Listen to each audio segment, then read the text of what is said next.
நண்பர்களே, நம்முடைய மண்ணை பற்றி பேச எடுத்தோமையானால் இந்த மண்ணு வீரர்கள் வாழ்ந்த மண்ணு.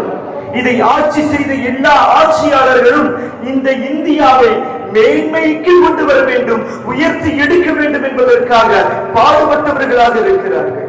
தென்னகரத்தை எடுத்துக்கொண்டால் சேர சோழ பாண்டிய என்ற பெருங்கொண்ட அரசு, மொத்த இந்தியாவை எடுத்துக்கொண்டால் முகலாய பேரரசு, சீக்கிய பேரரசு, யுனானி பேரரசு என்ற பெருங்கொண்ட அரசர்கள் இந்த நாட்டினுடைய வளர்ச்சிக்காக போராடியவர்களாக இருக்கிறார்கள். இந்த இந்திய மண்ணிலே ஒருவர் முதலில் ஆட்சியில் அமர்கிறார்கள் என்றால் சொல்லக்கூடிய வாக்கு இந்த நாட்டிற்காக நான் அருபாடுபடுவேன் என்பதாக சொல்லுவார்கள்.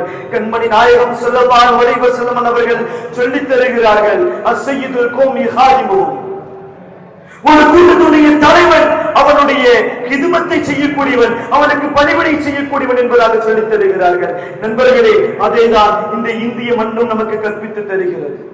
நண்பர்களே, மேலும் இந்த இந்திய மண்ணிலே எழுப்பப்படக்கூடிய கேள்வி, இந்த இந்திய அரசியல் எதை நோக்கி சென்று கொண்டிருக்கிறது? நண்பர்களே, 2014 இந்த இந்தியாவுடைய கடன் 55 லட்சம் கோடிகளாக இருந்தது. 2025 1.49 லட்சம் கோடிகளாக உயர்ந்திருக்கிறது என்றால் நண்பர்களே சிந்திக்க வேண்டும், இந்த இந்திய அரசியல் இதை நோக்கி சென்று கொண்டிருக்கிறது. அது மட்டுமல்ல, இன்று பிறக்கக்கூடிய குழந்தையின் மீது 1.39 லட்சங்கள் கடன்களில் இருக்கிறது என்றால் இந்த இந்திய அரசியலமைப்பு எதை நோக்கி சென்று கொண்டிருக்கிறது?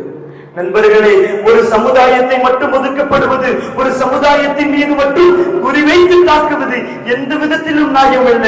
இந்த இந்தியாவினுடைய முதல் பிரதமர் நேரு அவர்கள் சொல்லித் தருகிறார்கள், இந்த இந்திய மண் என்பது யாருக்கும் சொந்தமானதல்ல, இது பொதுவான ஒன்று, இது பொதுவான ஒன்று என்பதாக சொல்லித் தருகிறார்கள். இந்த இந்தியாவுடைய அரசியல் அமைப்பு சட்டத்தை இயற்றிய டாக்டர் அம்பேத்கர் சொல்லித் தருகிறார்கள். அவர்கள் எழுதியிருக்கிறார்கள், இந்த இந்திய மண் என்பது ஒரு சார்பற்ற நாடு அல்ல, மத சார்பற்ற நாடு அல்ல, மேலும் இந்து, கிறிஸ்துவ, முஸ்லிம் என்ற யாருக்கும் சொந்தமானதல்ல, இது மொத்தத்தில் உள்ளது என்பதாக டாக்டர் அம்பேத்கர் சொல்லித் தருகிறார்கள். நண்பர்களே, மேலும் நாம் சிந்திக்க வேண்டும், இந்த நாட்டில் ஒருவருடைய சொத்தை ஒருவர் அபகரிப்பது ஒரு விதத்திலும் நியாயமாகாது என்பதாக நம்முடைய அரசியலமைப்பு சட்டத்தில் இருக்கிறது. இன்று நாம் பார்க்கக்கூடிய காட்சிகள், நம்முடைய சொத்துக்கள் இன்று அபகரிக்கப்பட்டுக் கொண்டிருக்கிறது, வக்ஃப் சொத்துக்கள் இன்று அபகரிக்கப்பட்டுக் கொண்டிருக்கிறது. நண்பர்களே, இது எந்த விதத்திலும் நியாயமல்ல. இஸ்லாம் நமக்கு கற்பித்து தருகிறது, இன்னல்லாஹ யஅமுருக்கும் துஅத்து அமானத இலா